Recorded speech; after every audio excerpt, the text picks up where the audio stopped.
ത്തുള്ള ഊർജം പുറത്തേക്ക് പോകുന്നു എന്നല്ലാതെ ആ ആളുടെ ഉള്ളിലേക്ക് ആ ഊർജം നിലനിൽക്കുന്നില്ല. കാല് മറക്കുന്നതോടുകൂടി, കാലിൽ കറുത്ത ഷോക്സ് ഇടുന്നതോടുകൂടി ശരീരത്തിലേക്ക് പുറത്തേക്ക് പോകുന്ന ആ ഊർജത്തെ ക്രമീകരിക്കുകയും അങ്ങനെ പനിയുടെ അളവ് ഒരു പരിധിവരെ കുറക്കാൻ സാധിക്കുകയും ചെയ്യും.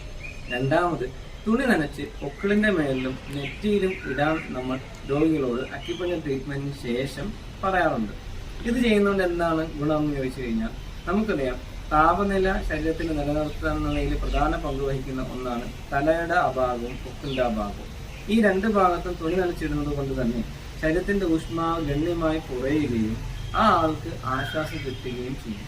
അതുപോലെ തന്നെ ആ പനിയുള്ള സമയത്ത് ആഹാരം കഴിക്കേണ്ടത് വളരെ ലളിതമായ ആഹാരമായിരിക്കണം. എത്രത്തോളം എന്ന് വെച്ച് കഴിഞ്ഞാൽ, എളുപ്പം ദഹിക്കുന്ന കഞ്ഞി പോലത്തുള്ളതോ അല്ലെങ്കിൽ പഴച്ചാറുകളോ മാത്രമാക്കാം. അനാവശ്യമായ വെള്ളം കുടിക്കേണ്ട. ചെറിയ രീതിയിൽ ആവശ്യം